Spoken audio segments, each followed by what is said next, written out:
Hello friends, good evening all. Welcome back to new lesson with RONI'S spoken English. Actually friends, YouTube অনেক spoken ইংলিশের channel রয়েছে, সেখান থেকেও তোমরা spoken English শিখতে পারো। সব স্যারেরাই ভালো স্পোকেন ইংলিশ শেখায়। তো অ্যাকচুয়ালি আমি যেভাবে আমার ক্লাসগুলো সাজিয়েছি সেই ক্লাসে তোমরা দেখবে যে মানে ইংলিশ শেখাটা খুবই সহজ, খুবই ইজি। আমি এখানে তুমি দেখো আমার যে চারটে টেন্স আমি এখানে পড়িয়েছি তোমাদের, যেভাবে তোমাদের আমি ক্লাসটা করাবো সেইখানে তোমরা দেখতে পাবে যে কোনো কিন্তু রুলস নেই। স্পোকেন ইংলিশে আমরা জানি যে রুলস আমরা সবাই জানি, কিন্তু প্র্যাকটিসটা করাই আসল। সে প্র্যাকটিসটা কীভাবে করতে হবে সেই প্র্যাকটিসটা করতে হবে সেইগুলো তোমরা শিখতে পারবে আমার এই বই থেকে। এটা অ্যাকচুয়ালি আমার নতুন একটা বই আমি লিখতে যাচ্ছি, এবং সেই বই লেখাটা যখন কমপ্লিট হয়ে যাবে তখন আমি বইটার পেপার ব্যাগটা তোমাদেরকে সামনে তুলে ধরবো। তা তোমরা এখানে দেখো আমি এখানে লিখেছি যে if you want to speak English correctly then do study this tenses properly. সঠিকভাবে স্পোকেন ইংলিশ শিখতে হলে এই টেন্সগুলোকে ভালোভাবে পড়তে হবে। ওকে, তো চলো দেরি না করে আমরা শুরু করি। যে আমরা তো দেখি যে না প্রেজেন্ট টেন্স একবারই I go, I don't go, এইভাবে আমরা শিখে থাকি প্রেজেন্ট টেন্স, কিন্তু না, এইভাবে শিখলে তো হবে না। যে কোনো টেন্স পড়তে হবে এই 6টা নিয়মে। 6 রকমভাবে টেন্স পড়া যায়, ঠিক আছে? এর থেকে আর কিছু হয় না। এই 6 রকমভাবে তোমাকে টেন্সটা পড়তে হবে। এবং কিভাবে তোমরা পড়বে আমি দেখো এখান থেকে প্র্যাকটিস করাচ্ছি। এইভাবে তোমাদের সাবজেক্ট চেঞ্জ করে, ভার্ব চেঞ্জ করে, তারপরে তোমার ইন্টারোগেটিভ করে, ইন্টারোগেটিভ নেগেটিভ করে, তারপরে WH কোশ্চেন দিয়ে, WH কোশ্চেন নেগেটিভ দিয়ে, ইন্টারোগেটিভ করে এইভাবে তোমাকে পড়তে হবে। তাহলে সব টেন্সগুলো খুবই ইজিলি তুমি স্পিকিংয়ে এক্সপার্ট হয়ে যাবে। তাহলে তুমি দেখো এখানে প্রেজেন্ট টেন্সে আমি কী বলেছি, আই গো, এখানে কি আমি যাই। এবার যদি এখানে দেখা যাচ্ছে রাম, কোনো নাম এসে যাকে দেখা যাচ্ছে রাম বলবো না, রাম একটা ট্র্যাডিশনালি সেই রাম আমরা তো করেই যাই, অন্য নাম দেবে। যেমন রাহুল যায় যদি আমরা বলি, এখানে যদি আমরা বলি যে রাহুল যায়, এই আমির জায়গায় যদি রাহুল চলে আসে তাহলে এখানটা কী হবে, রাহুল গোজ ইয়েস হয়ে যাবে। কারণ আমরা জানি যে থার্ড পারসন সিঙ্গুলার নাম্বারের ক্ষেত্রে এস বা ইয়েস যোগ হয়, তাহলে গোজ হয়ে যাবে GOES, তাই না? তাহলে এইখানটা তুমি দেখো, তাহলে এইভাবে দেখা যাচ্ছে I go, we go, you go, he goes, she goes, they go, it goes, তাই না? এর তো আমরা এগুলো জানি, তো এগুলো খুবই ইজি, কিন্তু আমরা প্র্যাকটিসটা করা হয় না বলে আমরা বলতে পারি না। আমরা কিন্তু সবই জানি, ঠিকঠাক প্র্যাকটিস করা হয় না। এবং সেন্টেন্স কমপ্লিটিং কী করে করতে হয় আমরা সেইগুলো জানি না, সেই জন্য আমরা স্পোকেন ইংলিশে ঠিকমতো কথা বলতে পারি না, তাই তো? তাহলে এইখানটা তুমি দেখতে পাচ্ছ যেমন বলছে আই গো, আমি চাই। তুমি তো এখন জানো এখান থেকে এই আয়ের জায়গায় সাবজেক্ট হবে, যে কোনো ধরনের নাম বসিয়ে কিংবা কোনো জায়গার নাম দিয়ে তুমি এখানে পড়তে পারবে। যেমন আই গো, আমি যাই, আই ডোন্ট গো, আমি যাই না, ডু আই গো, আমি কি যাই, ডোন্ট আই গো, আমি কি যাই না, হোয়ার ডু আই গো, আমি কোথায় যাই, হোয়ার ডোন্ট আই গো, আমি কোথায় যাই না, তাই তো বন্ধুরা? তাহলে এইভাবে তুমি পড়তে পারবে। যেমন রাহুল গোস, রাহুল যায়, রাহুল ডাজেন্ট গো। এখানে রাহুল যেহেতু যায় না, রাহুল থার্ড পারসন সিঙ্গুলার, সেখানে ডু না হয়ে কী হবে, ডাজেন্ট গো। ওকে, তো এইভাবে করতে হবে। তারপরে একটু ওয়েট করো।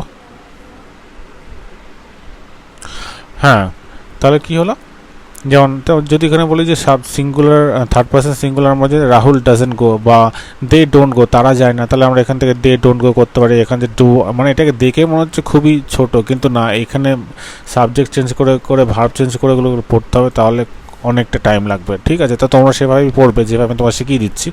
আই গো, আমি যাই না, এক নিঃশ্বাসে বলতো আই গো, আমি যাই না, আই ডোন্ট গো, আমি যাই না, আই গো, আমি যাই, আই ডোন্ট গো, আমি যাই না, ডু আই গো, আমি কি যাই, ডোন্ট আই গো, আমি কি যাই না, হোয়ার ডু আই গো, আমি কোথায় যাই, হোয়ার ডোন্ট আই গো, আমি কোথায় যাই না, ঠিক আছে? এটা গেল প্রেজেন্ট টেন্স। এইভাবে আমরা দেখবো প্রেজেন্ট কন্টিনিউয়াস টেন্সটা দেখবো। প্রেজেন্ট কন্টিনিউয়াস টেন্সে কি দেখা বলছে, আমি যাচ্ছি, আই এম গোয়িং, আমি যাচ্ছি না, I am not going, am I going, আমি কি যাচ্ছি, এম আই নট গোয়িং, আমি কি যাচ্ছি না, হোয়াই এম আই গোয়িং, আমি কোথায় যাচ্ছি, হোয়াই এম আই গোয়িং, আমি কেন যাচ্ছি, why M I not going, আমি কেন যাচ্ছি না, আই এম গোয়িং, আমি যাচ্ছি, আই এম নট গোয়িং, আমি যাচ্ছি না, am I going, আমি কি যাচ্ছি, am I not going, আমি কি যাচ্ছি না, why am I going, আমি কেন যাচ্ছি, why am I not going, আমি কেন যাচ্ছি না।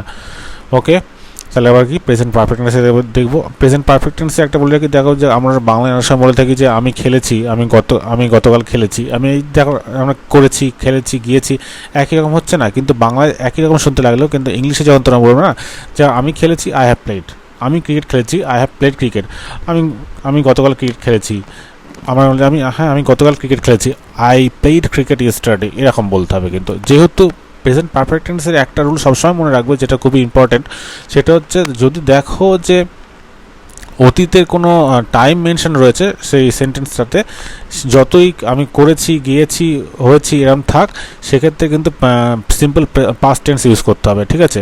তাই এখানে আর যদি কোনো টাইম মেনশন না থাকে, যেমন আই হ্যাভ প্লেড ক্রিকেট, আমি কখন খেলেছি, আমি ক্রিকেট খেলেছি, আমি কখন খেলেছি এখানে কিন্তু মেনশন নেই, তাই জন্য তুমি এটা বলতেই পারো আই হ্যাভ প্লেড ক্রিকেট, আমি ক্রিকেট খেলেছি, yes I have told that, আমি ওটা বলেছি, এই রকম, ঠিক আছে? আই হ্যাভ প্লেড ক্রিকেট, আমি ক্রিকেট খেলেছি, আই হ্যাভেন্ট প্লেড ক্রিকেট, আমি ক্রিকেট খেলিনি। এখানে শর্টে লেখা আছে সে আই হ্যাভেন্টকে, আই হ্যাভ নটকে আই হ্যাভেন্ট প্লেড ক্রিকেট, ঠিক আছে? আমি ক্রিকেট খেলিনি। আচ্ছা, হ্যাভ আই প্লেড ক্রিকেট, আমি ক্রিকেট খেলেছি, হ্যাভেন্ট আই প্লেড ক্রিকেট, আমি ক্রিকেট খেলিনি। Where have I played cricket, আমি কোথায় ক্রিকেট খেলেছি, where haven't I played cricket, আমি কোথায় ক্রিকেট খেলিনি, ঠিক আছে? তাহলে এক নিঃশ্বাস আমি গেলো I have played cricket, I have played cricket, আমি ক্রিকেট খেলেছি, আই হ্যাভেন্ট প্লেড ক্রিকেট, আমি ক্রিকেট খেলিনি। হ্যাভ আই প্লেড ক্রিকেট, আমি ক্রিকেট খেলেছি, হ্যাভেন্ট আই প্লেড ক্রিকেট, আমি ক্রিকেট খেলিনি। Where have I played cricket, আমি কোথায় ক্রিকেট খেলেছি, where haven't I played cricket, আমি কোথায় ক্রিকেট খেলিনি। ওকে, জানা গেলো। এই পর্যন্ত খুবই ইজি, তিনটে টেন্স থেকে আমরা খুবই ইজিলি পড়ে ফেললাম। এবার যেটা দেখবো প্রেজেন্ট পারফেক্ট কন্টিনিউয়াস টেন্স, মানে কোনো টাইম থেকে একটা কোনো টাইম আর কিছু কাজ চলছে, যেখানে দেখো প্রেজেন্ট কন্টিনিউয়াস টেন্সের সাথে এর পার্থক্য দিতে হয়। যখন তোমাকে বলো যে তুই কী করছিস, আমি যাচ্ছি, I am going to market, আমি বাজারে যাচ্ছি, তাই না? আমি বলছি আমি বাজারে যাচ্ছি, তখন মানে তুমি কিন্তু তাকে এটা মেনশন করছো না যে তুমি কত ঘন্টা ধরে বাজারে যাচ্ছ। যদি ডিস্টেন্স হয় একটু, I am going to market for 2 hours, এরকম যদি বলতে হয় তুমি কিন্তু বলতে পারো। যদি কোনো মানে টাইম মেনশন করো, তখন প্রেজেন্ট কন্টিনিউয়াসের জায়গায় তুমি present perfect continuous tense use করতে হবে। যেমন এখানে দেখো আমরা 2 ঘন্টা ধরে ক্রিকেট খেলছি, we have been playing cricket for 2 hours, 2 ঘন্টা ধরে, কিন্তু দেখা যাচ্ছে সকাল থেকে, সিন্স মর্নিং। যদি দেখা যাচ্ছে কোনো টাইম থেকে পয়েন্ট করে কোনো টাইম বোঝাচ্ছে, তখন হবে সিন্স ইউজ করা হবে ফরের জায়গায়, ঠিক আছে? তখন এখানে আমি কি বলছি, আমরা 2 ঘন্টা ধরে ক্রিকেট খেলছি, we have been playing cricket for 2 hours, আমরা 2 ঘন্টা ক্রিকেট খেলছি না, we haven't been playing cricket for 2 hours, have we been playing cricket for 2 hours, আমরা কি 2 ঘন্টা ধরে ক্রিকেট খেলছি, haven't we been playing cricket for 2 hours, আমরা কি 2 ঘন্টা ধরে ক্রিকেট খেলছি না।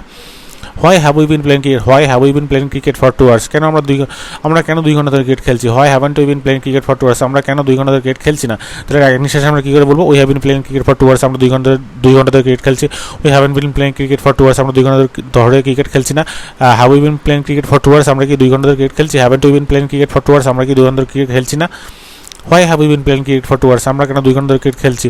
Why haven't we been playing cricket for 2 hours, আমরা কেন 2 ঘন্টা ধরে ক্রিকেট খেলছি না। এইভাবে সবসময় মানে ঠোঁটের আগায় রাখতে হবে এই 4টে টেন্সকে, না সবসময় তোমাদের ঠোঁটের আগায় রাখতে হবে, তাহলে একদম ইজি। জাস্ট অত ভাবার দরকার নেই যে আমি তো বাংলায় কথা বলছি।